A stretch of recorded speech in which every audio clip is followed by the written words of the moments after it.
In this class, ribs, we're showing the differences between taste of your beef chuck short ribs and your pork ribs, the different cuts from those two particular animals, and as well as the differences in taste amongst the wet ribs and our dry ribs. Right here we have some beef chuck short ribs. Over here we've got some pork back ribs, some St. Louis style pork ribs, and some spare ribs also on our pit. We've got 16 slabs on the pit today, as well as in the smokers. We ran out of grill space, so we put some up here. They'll probably get a little bit more smoke, but should be very good tendered later on. We put these ribs on about 8:30, 9 o'clock in the morning. They were expecting them to be done about 4 p.m. today. Our wood of choice today is oak. Burns real nicely, gives a good smoky flavor. We've seasoned our ribs with 2 different seasonings. We have wet ribs and dry ribs, kind of modeled after a Memphis style rub with the dry and the wet. Our wet ribs will be mopped later on, about 1 hour before we pull them, so probably around 3 o'clock we'll go ahead and start mopping them about every 10 to 15 minutes. The wet ribs are more of a sweet kind of taste, and our dry rubs are more of kind of a spicy taste and flavor to them. For our dry rub ribs, we rubbed them last night with a mixture of paprika, powdered garlic, mild chili powder, ground black pepper, kosher salt, yellow mustard seed, crushed celery seed, whole celery seed, dried crushed oregano, dried crushed thyme, whole allspice seeds, ground allspice, whole coriander seed, ground coriander seed, and accent. For our wet ribs, we have rubbed them the night before with a commercial rib rub. It's kind of a sweet rub, and later on we will be basting them with a sweet sauce that we made using butter, chopped onion, brown sugar, and tomato sauce. Before we rubbed our ribs last night, what we did is there's a connective tissue that surrounds or kind of overlaps all of these ribs right here on the inside. And what we did is we peeled that off, just starting at one of the ends, and just took it and almost like a sheet of paper, just kind of peeled it off all the way down the rib itself, the slab. And what that does is you just get rid of that added extra connective tissue. It yields a more tender cut of rib. Right now we're about midway through our cooking process.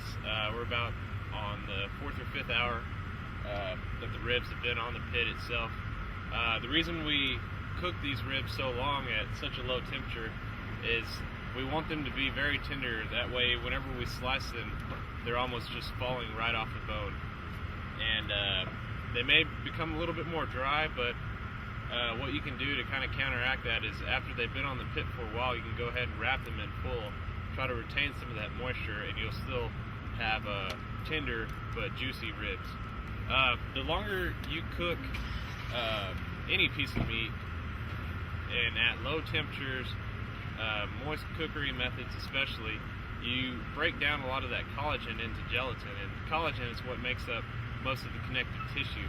So if you can break that down, you're going to have more tender cuts, better eating experience, and will achieve that meat just falling off the bone, which we want. And that's how you do it, is break down as much of that collagen as you can. We've already gone ahead and wrapped our first 2 racks of ribs. Just put them in the full, try to retain some of that moisture, keep them from drying out, and still they can sit on the pit, remain warm, continue breaking down that collagen and into gelatin, and hopefully we'll end up with some juicy, tender ribs. It's important whenever you fold your 2 sheets of foil together that you want to fold it in a fashion that the seams remain kind of upward in an upward position. That way you don't leak out any of your juices either into the bottom of your pit or onto yourself, burning yourself. Right now we're taking the corn. We had it soaking in just plain water for about an hour. And we're pulling back the husks and we're putting them on the grill.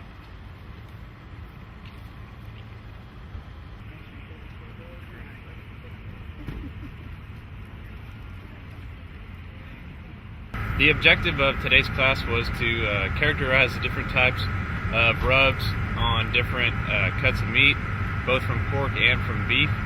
And today we used a Memphis-style dry and wet rub for both our pork and beef cuts, and cooked over the same type of coals using oak wood and on our smoker pit. And the general consensus of the class was that they liked the wet ribs over the dry ribs. The wet ribs were sweeter, and were more of a traditional barbecued rib. And the dry were obviously, like the name implies, more dry, and the flavor wasn't as sweet. It had more spices associated with that rub. So they really felt like the overall across all rib cuts, that the wet was the best. And they enjoyed those. They didn't really have one that they didn't like. They all just felt like the general consensus was the wet rib was better than the dry.